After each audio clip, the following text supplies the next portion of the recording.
Hello friends, स्वागत है आप लोगों का एक बार फिर से मेरे यूट्यूब चैनल में। दोस्तों, मैंने बेसिक कंपोनेंट के जो वीडियोस थे वो ऑलरेडी मैंने डाल के रखा है। तो इंडक्टर का जो वीडियो है वो मैंने नहीं डाला था। मैं उसको भूल गया था, इंडक्टर के बारे में मैंने वीडियो नहीं बनाया था। और मुझे लगा था कि मैंने शायद इंडक्टर का वीडियो जो है वो डाल चुका हूँ ऑलरेडी। उसका रीज़न ये है कि मेरा एक और यूट्यूब चैनल था जो कि हैक हो गया, और वहाँ पे मैंने डाला था उस पर वीडियो पूरे कंपोनेंट के बारे में। तो मुझे लगा कि शायद यहाँ पे भी मैंने डाला हुआ है।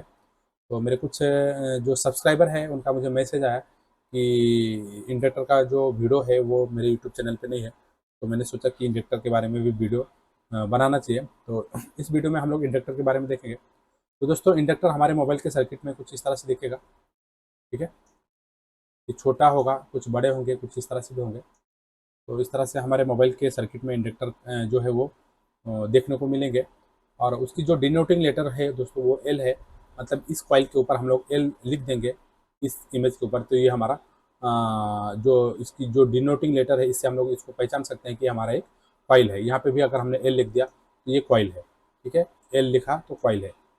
ऐसा मैंने एक इमेज बनाया और यहाँ पे एल लिख दिया, तो ये इसकी डिनोटिंग लेटर हो गई। मतलब ये जो इमेज है वो एक कॉइल का इमेज है। तो डिनोटिंग लेटर का मतलब यही होता है दोस्तों। और उसकी जो यूनिट है वो हेनरी है। मतलब इसको जो हम मापेंगे वो हेनरी में मापेंगे।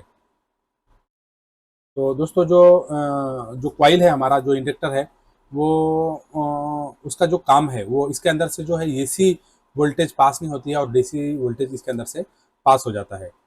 और इसके अंदर से जो हाई फ्रीक्वेंसी है वो पास नहीं होती है, लो फ्रीक्वेंसी पास हो जाती है। और इसके आगे का जो काम होता है दोस्तों, ये इसके अंदर बक और बूस्ट, ये एक बक और बूस्ट का भी काम करता है।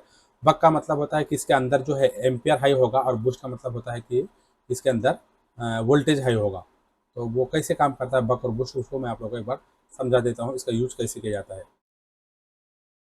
तो दोस्तों, मान लिया कि ये हमारा एक चार्जिंग का सॉकेट है। ठीक है, और जब हम मोबाइल को चार्जर से कनेक्ट करते हैं, मोबाइल के अंदर जब हम लोग चार्जर लगाते हैं, तो जो हमारा चार्जर होता है वो एसी वोल्टेज से कनेक्टेड होता है। और अगर किसी वजह से हमारा जो चार्जर है वो एसी वोल्टेज को डीसी में शुद्ध कन्वर्ट नहीं कर पाया अच्छे से, और फिर वो एसी वोल्टेज हमारा मोबाइल के अंदर नहीं जाना चाहिए, उसके लिए सीरीज में एक इंडक्टर लाइन फिल्टर कॉइल का यूज़ किया जाता है।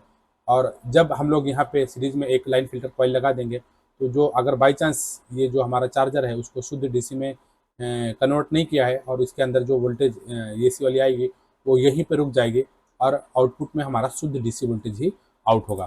तो इस तरह से एक लाइन फिल्टर का यूज किया जाता है।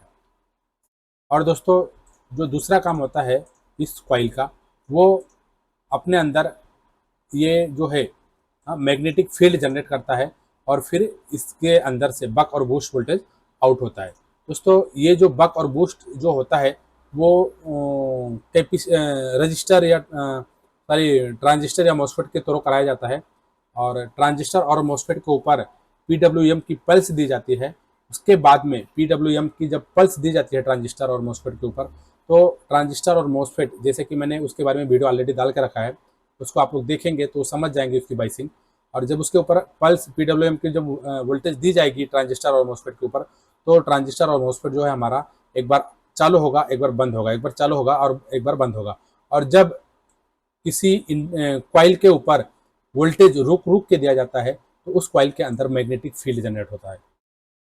इस तरह से मैग्नेटिक फील्ड जनरेट होगा, और फिर ये जो हमारा कॉइल है, हाँ, उस मैग्नेटिक फील्ड को बक और बूस्ट के रूप में जैसा हम लोग चाहेंगे उसके अंदर कंपोनेंट का यूज करके कॉइल से बक और बूस्ट वोल्टेज बना सकते हैं। तो दोस्तों, इस तरह से हमारा जो कॉइल है वो हमारे मोबाइल के सर्किट में यूज होता है।